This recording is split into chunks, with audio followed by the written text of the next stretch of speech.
This is Jim Glockling from the Fire Protection Association, giving the first RISCAuthority webinar on an introduction to the new releases of the Design Guide for Fire Protection of Buildings, the Essential Principles document, and its larger sister document of the Insurer's version of Approved Document B. Now, this is the first webinar of the type that we've given, and we plan for this to become a very regular thing. I'm very glad to say we've had exceptional take-up of this, so we have 100 people on the line now, which is very encouraging indeed. I'm slightly new to the webinar system, so I hope we don't have any technical glitches. If you do have technical glitches with any of its function, then please put something on the Q&A session, and the organisers of this will try and sort out any issues to do with sound or sound quality. And if you've got any technical questions that you'd like to lodge during this, we'll attempt to leave some time at the end to deal with those. I'll endeavour to answer the questions that I can. Obviously, I'm going to be highly selective about the ones that I choose. And I understand that Dominic has placed an electronic version of the Happy Sheet at the end of this, so when you end your session, you should see an additional table pop up that will invite you to comment on this as a process going forward. As I said, we do intend to hold these monthly going forward, so all feedback is very gratefully received. The reason for doing the webinar, really, it's under instruction from the RISCAuthority membership. RISCAuthority has a fantastic library of documents and toolkits, but still we're subject to everything that we do being a slightly well-kept secret, which is not intentional, and hopefully this is one of the ways of dealing with that. So we hope that this will improve communication generally. We have noted that even with insurance companies being complex structures that they are, often as not, communication internally is not so good either. But we do see this as being a home worker-friendly and company cost-effective method of exchanging information. I'm afraid it's fallen off the bottom of the slide a little, but the next webinar is actually in fairly short order on the 27th of November. That's the last Friday of the month, and that will be an introduction to RISCAuthority's Informa database, another big initiative that's come to fruition. So without further ado, we'll get on with the subject of this webinar. It's really looking at the RISCAuthority Property Protection Guides. Now, this is actually quite a large suite of documents. I know I'm only mentioning two. I'm actually going to mention three this time because they're all interrelated. The Essential Principles Guide, the Insurer's version of Approved Document B. It's related to a historic document, but is still, I say historic, but current, the LPC Design Guide for the Fire Protection of Buildings. Property Protection for Fire Insurers, which is due for release by the end of November or early December. And there are, of course, a sundry suite of other guides which hold specific architectural detail. These are all available free of charge from the RISCAuthority website, and due to Dominic's great efforts, you might even have a chance of finding them through the improved search methods that he's put in place there, which I can tell you hasn't always been the case. So aside from the title, I do want to also just really talk a little bit further on the property protection for fire engineers, which is something where we're seeing a few challenges at the moment. So I thought I'd throw that in as a bit of an extra for discussion. First of all, I'd just like to say, why do insurers need their own guides? The issue here, in fact, the whole positioning of RISCAuthority is to really make up the shortfall between where government interest stops, which is exclusively at life safety, and try and support those who have a greater interest to extend that and expand it out to those who are interested in property protection and business resilience. And really, most of our products actually fit into that as a category. But things have changed in fairly recent history. Really, life safety used to be achieved through the use of high-performing materials, bricks and mortar, essentially. And any property protection that gave us was actually entirely incidental to the life safety ambition. So although we can moan about the changing building products and how that affects property protection, actually it was never really there for those with property protection interests. It was just for life preservation. But all that changed in around 2000, where basically some text was introduced into the approved documents, basically saying, do it this way, or you can do it any way you like, as long as you can demonstrate equivalency with life safety. And in that bred the whole discipline of fire engineering. The upshot of that is really that rather than the traditional methods of relying on high-performing materials to delay collapse and make sure the fire couldn't spread around the place, there's another approach. You can shorten and make efficiencies in evacuation time so that maybe you can deploy, which will support or be a vehicle for the deployment of weaker materials when it comes to fire performance. One thing we have seen, even with some quite well-established fire engineering groups, we have seen examples where there has been an acute lack of understanding of what property protection actually is.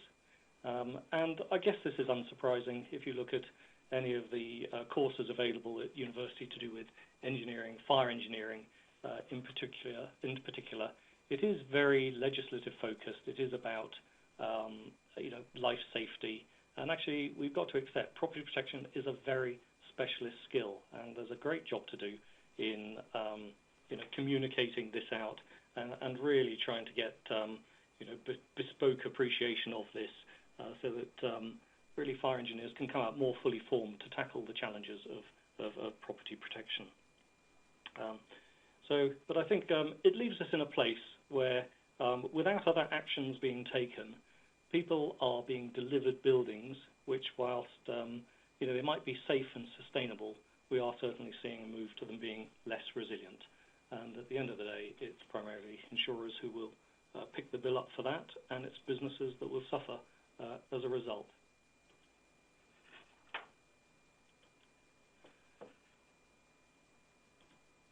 Sorry, I'm just struggling to change slides here.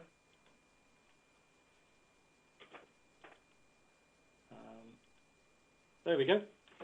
Sorry, what's actually written in approved document B, it does declare very strictly that it is a life safety code, but there is a nice bit of text that does point users in the direction of property protection information, which may be required at the behest of the insurer here. So at least there is some signposting within that document.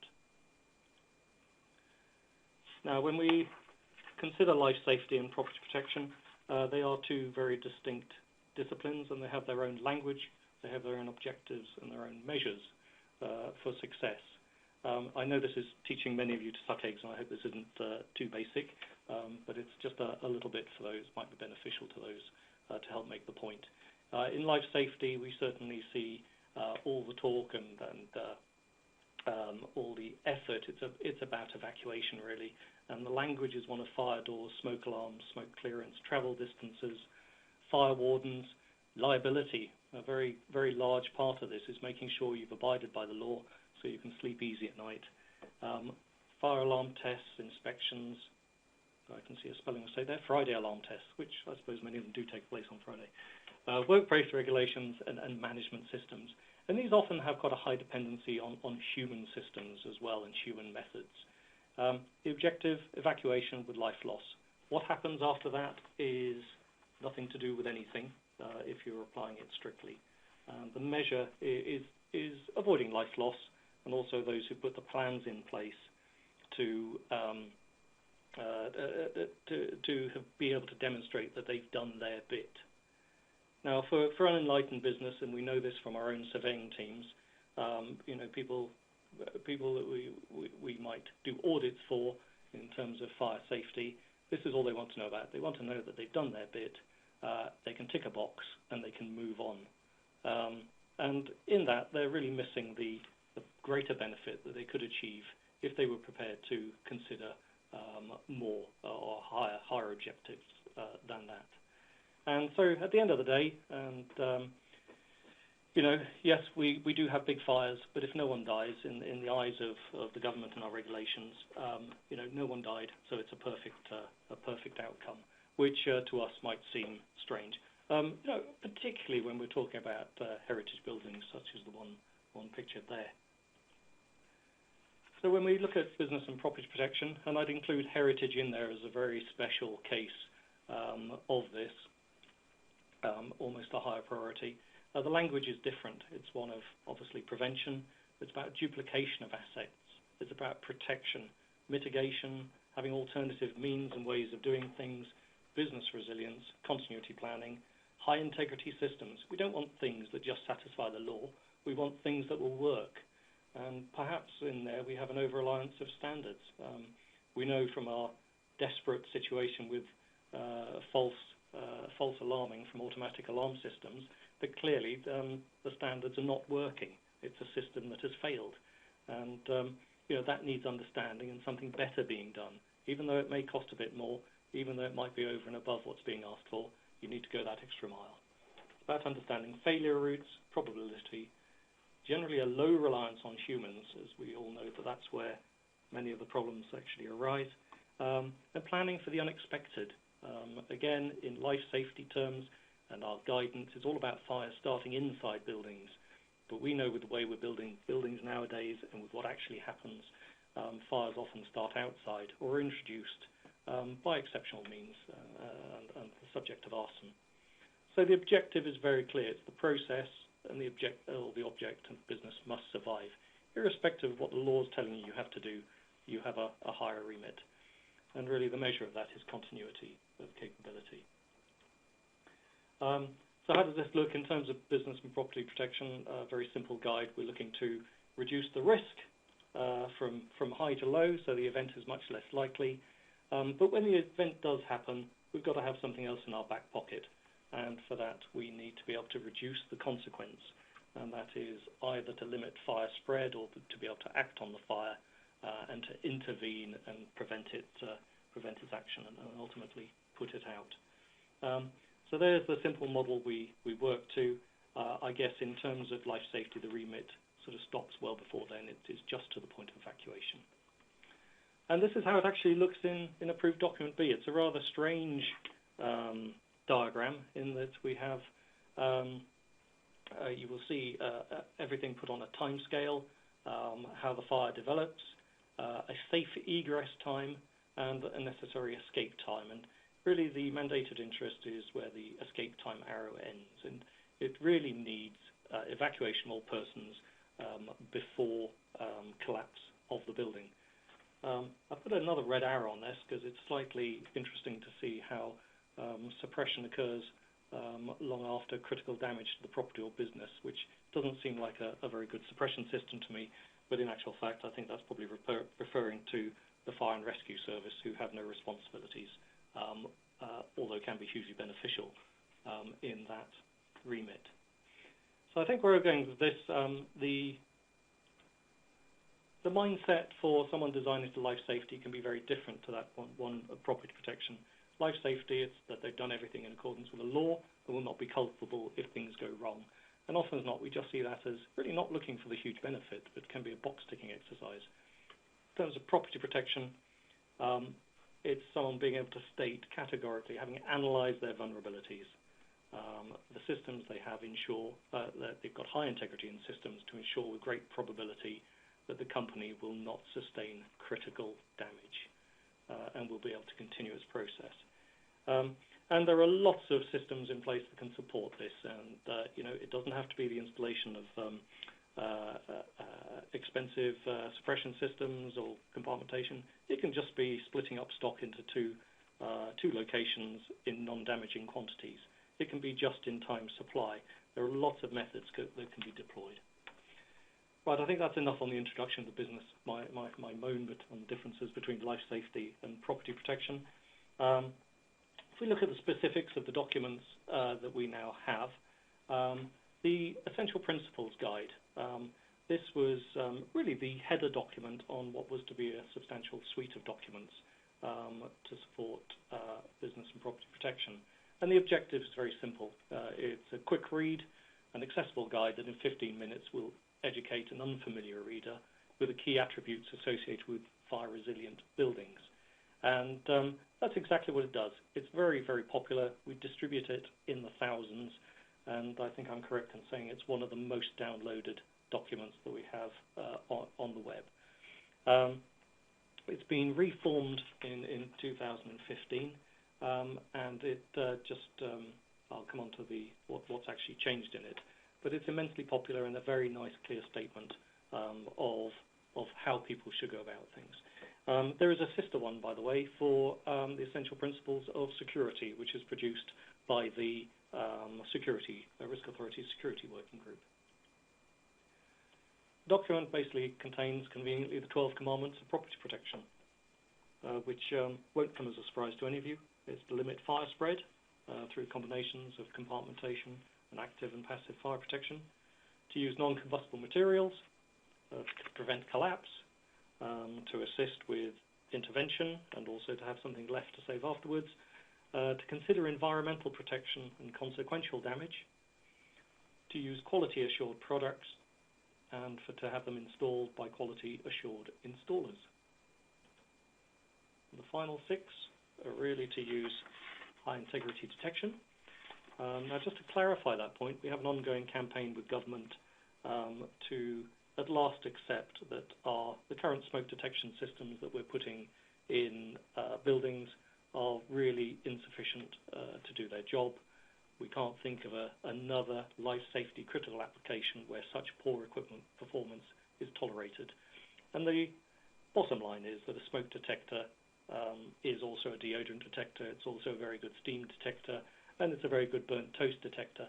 And really, to have equipment developed around standards that have no tests for what they should also be immune against rather than what they should detect is folly. And we are following a great deal of testing in our own laboratories. We can categorically say that there are devices on the market which, yes, they may have a slight uplift in costs, around 15%, but through the use of detecting multiple fingerprints of fire, not just smoke, but also looking at heat and carbon monoxide and maybe infrared, they can change the world on its axis when it comes to automatic fire alarm systems, in that they have the capability of changing the statistics that we currently see of false alarms being, of alarms being 95% plus non-believable to being over 80% believable. And we think this will change everything and prevent the call challenging that we see from fire and rescue services and prevent the need for insurers ignoring them being put in. So we can get back to some sensible basis for their use, deployment, and incorporation into policy. Section 8 is to do with maintenance of systems. Section 9 on preventing arson. Section 10 is about considering the ingress of fire. As I mentioned before, this is a neglected area, and we are seeing with modern building methods all too easily cases where fires have spread into the building from some very small sources in quite exceptional ways and gone on to cause immense damage. And then finally, 11, obviously, got to meet mandation when it comes to life safety and take every opportunity to avoid fire happening in the first place. So a very sensible document and very useful for distribution to encourage education. What's new in the 2005 edition? First thing is it's better presented. The other document was quite dour in its appearance, and Dominic is gradually bringing the whole suite of documents into the 20th century, and we're seeing them produced in colour. They're much more appealing, and most importantly, their layout is much more informative and palatable.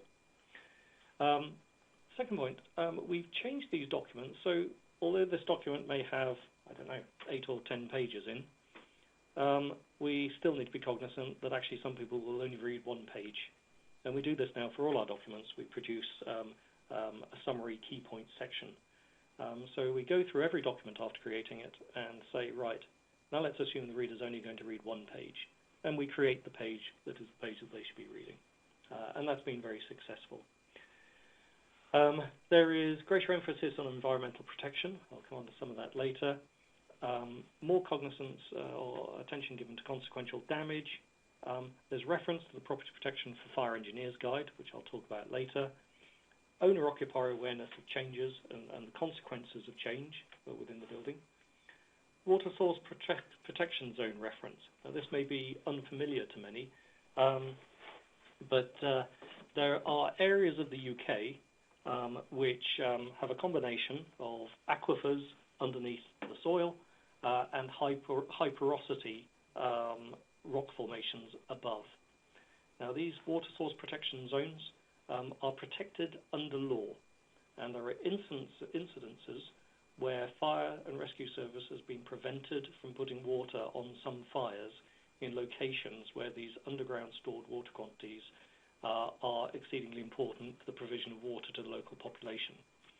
Now, although these aquifers are pretty universal across the UK, obviously there are certain areas of the country that really are more dependent than others on these aquifers, and we really talk around the lowland areas around Cambridgeshire, probably Kent, Norfolk and Suffolk. And we know that Cambridge Fire and Rescue Service have been, in legal proceedings with the Environment Agency over actions, well-intended actions to put fires out, which have actually led to the pollution of these aquifers. So there is an awareness required of this. And incidentally, if you listen in next time, we have these all mapped through the Informa database. It also includes greater emphasis on third-party protection, again, high-integrity detection systems, and ground floor glazing and security. Obviously, fire and security is connected through the common path of arson, and it's yes, there's a marrying up of those two points within there. Next, I'd like to move on quickly to the insurers. Forgive me for using a shortened name. The first name is rather clunky, but the insurer's ADB. That's Approved Document B. The objective of this document was to communicate to insurers requirements, insurer requirements, designs, and specifiers within the familiar and accessible framework of Approved Document B. Approved Document B is a very recognizable document indeed. And we found that the LPC or former guides that we'd produced weren't getting the market penetration that they needed. They were beautiful documents. They had all the wisdom in them that everyone needed. But actually, the people that we need to contact and influence here are only going to open one document. And we came up with the good idea of integrating it with Approved Document B. And for that, we're seeing much greater use, good uptake, good reviews of the document, and particularly grateful to see its use, within the heritage arena. We've seen it adopted by the Fire Sector Federation Enforcement Group as their model for going forward. And at last, we've got something which is in what we believe is in an optimum form for it to achieve some sort of benefit with really a difficult audience. And that difficult audience is really a very cost-focused audience as well. So we're very pleased with it as a document. We do have one slight hurdle in that we do have to pay royalties on any document that we put into print that is based on Approved Document B, which seems very wrong to us, but I'm afraid that's where we are. So this is not a document that we can make free, as we, as FPA, need to pay for every copy sold a royalty on the core document. But we might look into that as to how we can deal with that going forward. But it's published through RIBA, but is available electronically to insurers on the RISCAuthority website. And this is a typical table from it. I won't go into great detail, but basically everything that you see throughout that document in green is a deviation or a change or an alternative provided that supports insurer requirements that will have in mind strengthening the building in terms of property protection and resilience. This document has been extensively changed for this edition, and some of the things you'll see are common to the Essential Principles Guide. Specification of high integrity detection systems. This is, as I said before, this issue we're lobbying very hard for. There may be a review of building regulations in 2016, and we believe that if any of our cases have any success of being listened to, this is the one. So we hope to see this change actually made within Approved Document B itself. With the change of building methods to more combustible construction methods, the document asks for sprinkler systems to be installed in residential buildings of 3 floors or more, and that includes the ground floor. We're looking for clarification of maximum building dimensions. This is between number of floors and associated compartmentation. There is some lack of clarity within the document itself on floor areas as to whether and compartment size, so there's clarification within that. There's a strengthening of the requirement for roof protection over adjoining compartments, and this is really looking at the protected zone. Greater enforcement of third-party certification installer schemes for cavity barrier installation in voids. This is very much on the back of the analysis which we've made of timber frame fires, where we have seen uncontrolled fire spread through voids all too often, and really it's because we have cavities or voids which can now support combustion in the first place, but we are seeing that the barriers put in place to prevent spread being totally ineffective, basically because the quality of installation required is just not there to be had on the classic UK building site. And we are talking about situations where a 20-millimetre gap matters now, and if that's not been filled, then you might as well not have anything. In accordance with that, we're also seeing buildings in combustible structure. We're asking that the external envelope of the building should be treated as a compartment wall. It's often a surprise to many that the external envelope of the building is not a compartment wall, whereas the walls, say, between apartments within a building are. The ramifications for this are quite severe, as we've demonstrated in our laboratory recently. It means that any extract duct that you put in that wall doesn't have to be fire stopped.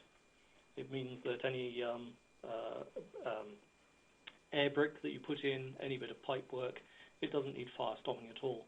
And what we have found is many of these devices in their own right are very easy to ignite, 3 seconds with a cigarette lighter, and having done that, they will sustain a flame, they will grow, they will transmit fire, not only into the building itself, but into any voids which are there, and up behind any cladding systems which mightn't be there also. This is another change that we're looking to get achieved in Approved Document B. We think it is a glaring error and really is just a fallout of the changing methods. Plastic devices being put through concrete walls, it's not really such an issue, but it becomes absolutely critical when we're starting to talk about SIPS constructions, structural insulated panels, timber and polystyrene typically, and with light timber frame construction also.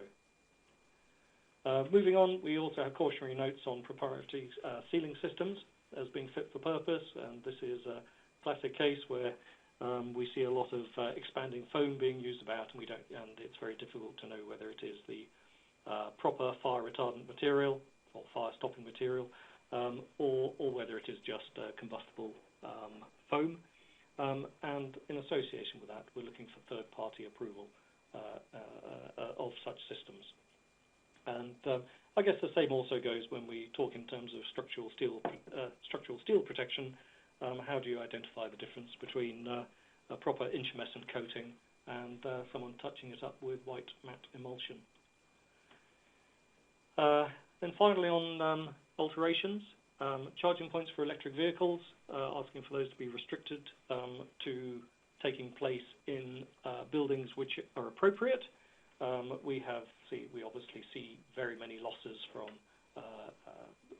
forklift truck recharging centres and like, and really you need to choose carefully where this is done. We're asking for this to be restricted to non-combustible structures, and this may become more prevalent in time as we see more electric vehicles on the roads. Combustible structures, when building combustible structures, We've seen a great deal of issues with on the construction site itself, but also once the building is occupied. And really, we are asking for serious consideration to be given to actually making the first floor in concrete, and then building on top of that, and also the fire-resistant treatment of all timbers and combustible material involved. We feel the building on a concrete plinth takes care of many issues. A lot of the fires that we see are, yes, they can be accidental, and generally they start at low level, the fires in bins and the like. And the chance arsonists just mucking about on a building site, it probably keeps the majority combustible stuff out of reach at that point. So we can see quite great benefit coming from that. And if I'm perfectly honest, there's probably some great benefit to be had for flood resistance also of that building once completed. Greater attention to arson also, which remains a very prevalent form of fire setting, and these new guidance on the location of skips, undergrowth vehicles and trailers. Another emerging issue on PV installations, where really we're asking that they should not, when mounted on roofs, they really shouldn't be forming a bridge between two separate compartments, so they shouldn't cross a protected zone. Or we say that the protected zone should be enhanced to accommodate them.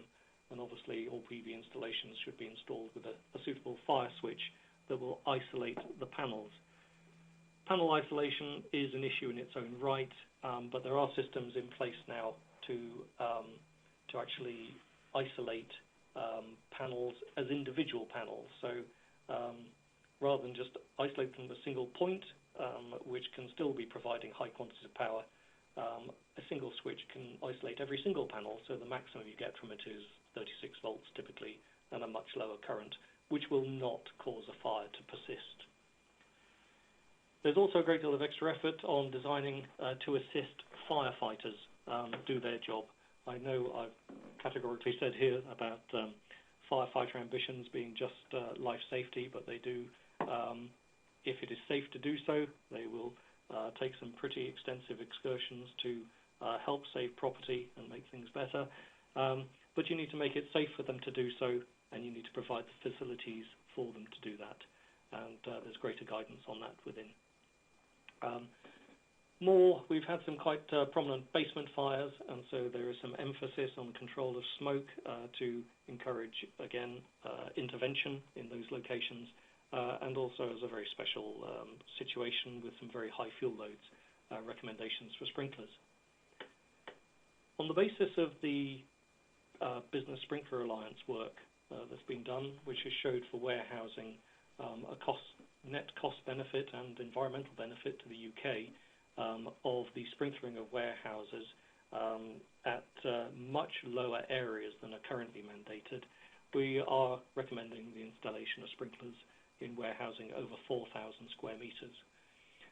Currently, you only need sprinklers in warehouses over 20,000 square meters, which is really 5 football pitches, an enormous area, and is immensely out of step with the rest of Europe.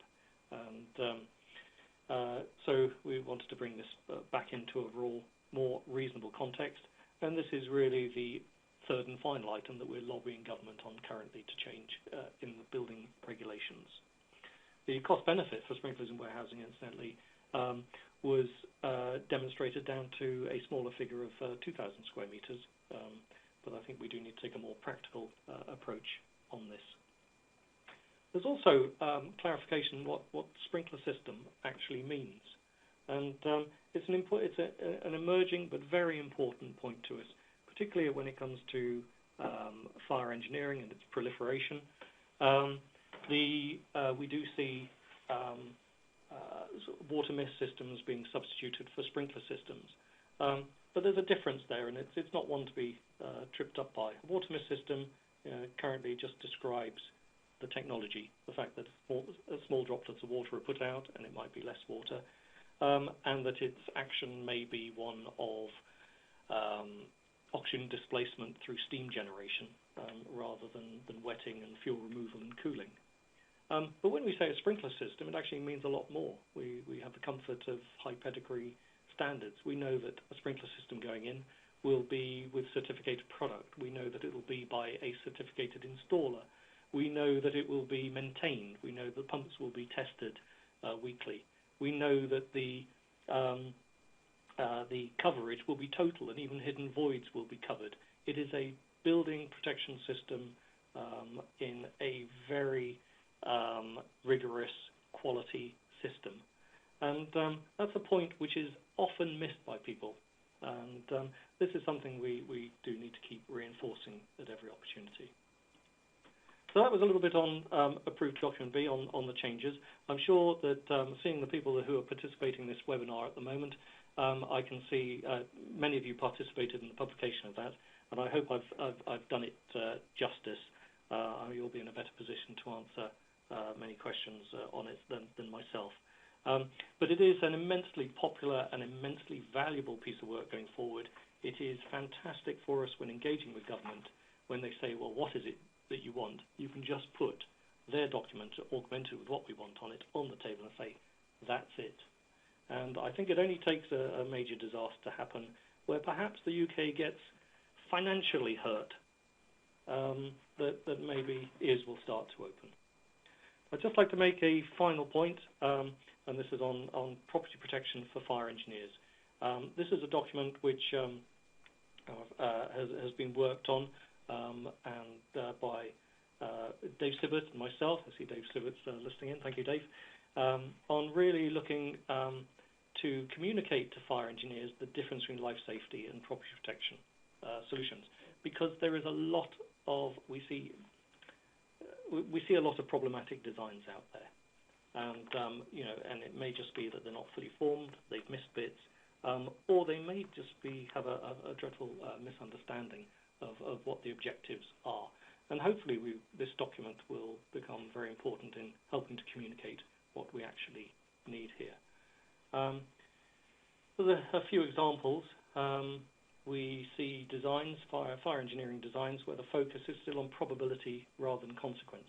Some things are so important that you need to get over the hurdles of how likely things are to happen, and you move on and say, right, okay, let's assume the fire started, however improbable. How are we going to deal with it and reduce its consequences? The majority focus is still on evacuation of people of the premises, and we see the use of partial active protection inserted just to compensate for other human factors such as long travel distances or over-occupancy, and for some to say, well, actually, it's got a water mist system in it, so therefore I've protected the property as well. But it's not like that. We also see, and I think this is one of the most worrying elements on my part, the ad hoc adjustment of active and passive protection installation requirements. Typically, I've seen examples where they've decided that, oh yes, we'll have a sprinkler system, but I have, in my fire engineering judgment, I don't need all that water. I'm going to, rather than have 60 minutes water supply, I think I can get away with 30, and I base that on, well, whatever. It might be I've got a fire station nearby or whatever.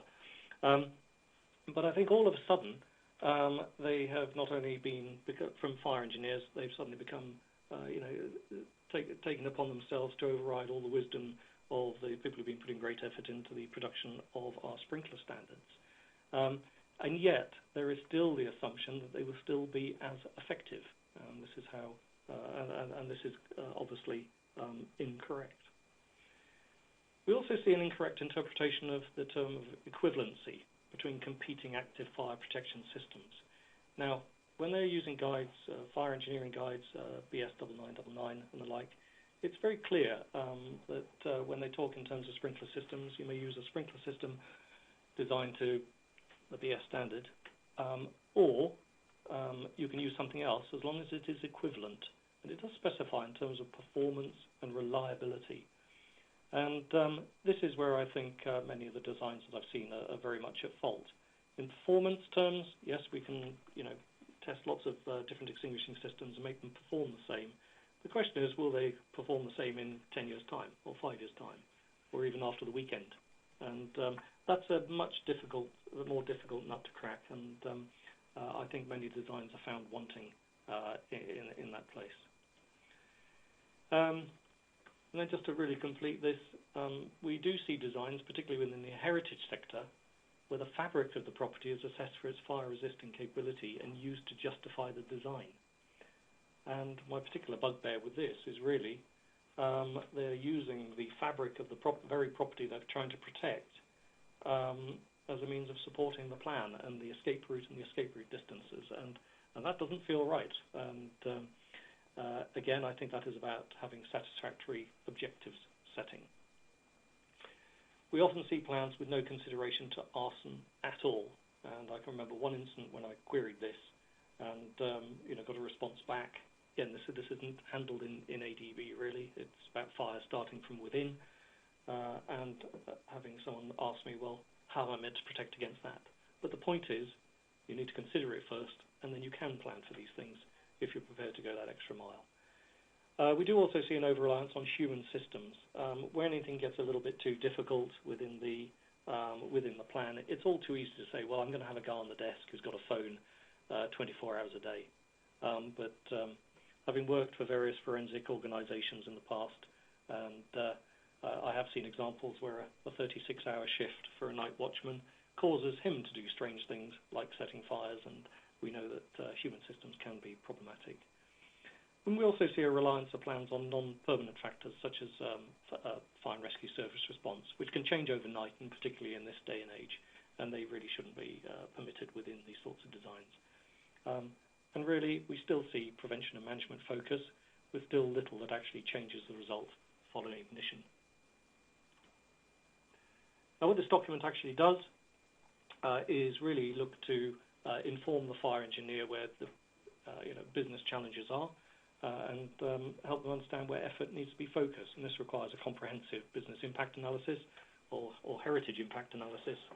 And we need to alter the understanding of how we deal with risk, and put it on a footing where it's less about probability and more about consequence. We need to extend the remit to include events that happen after evacuation.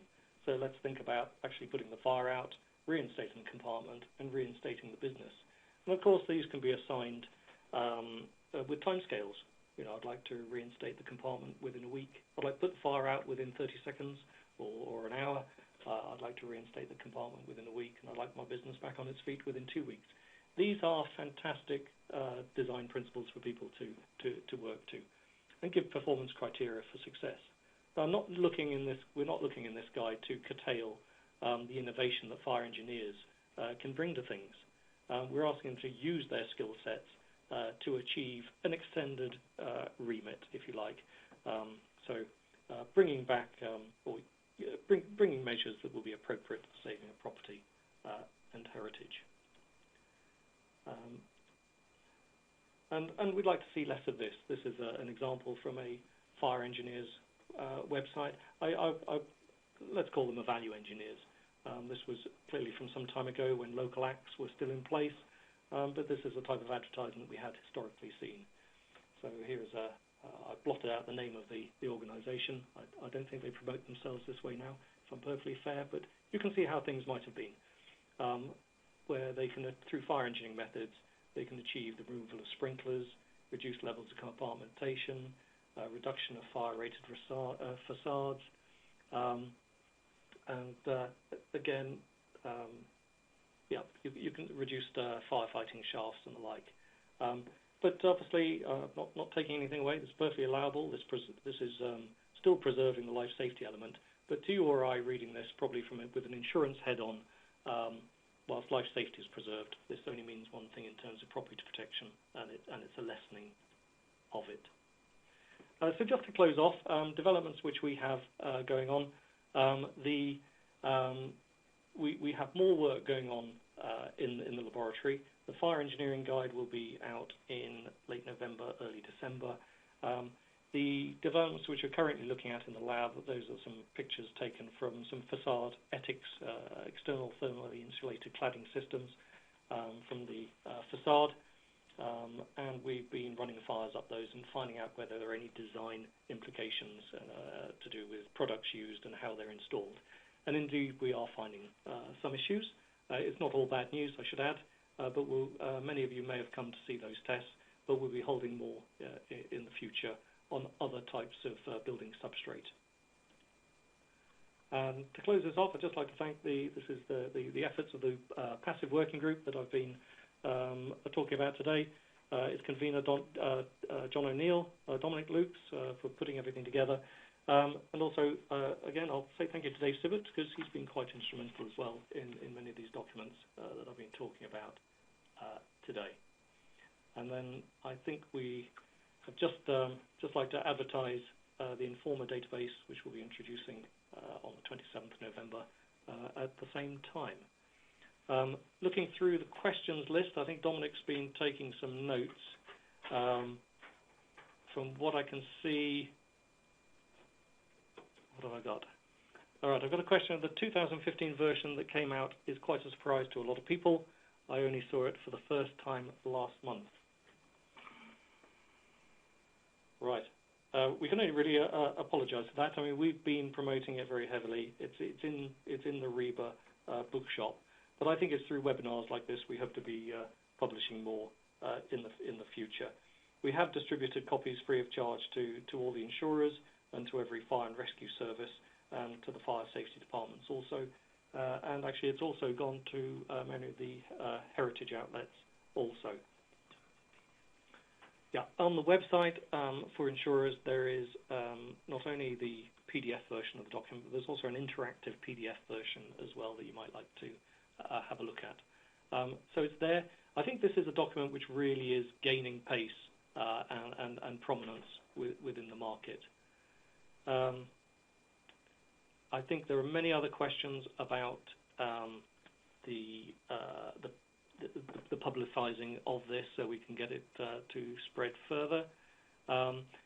There's a question about this session being recorded. This will be put on the RISCAuthority website.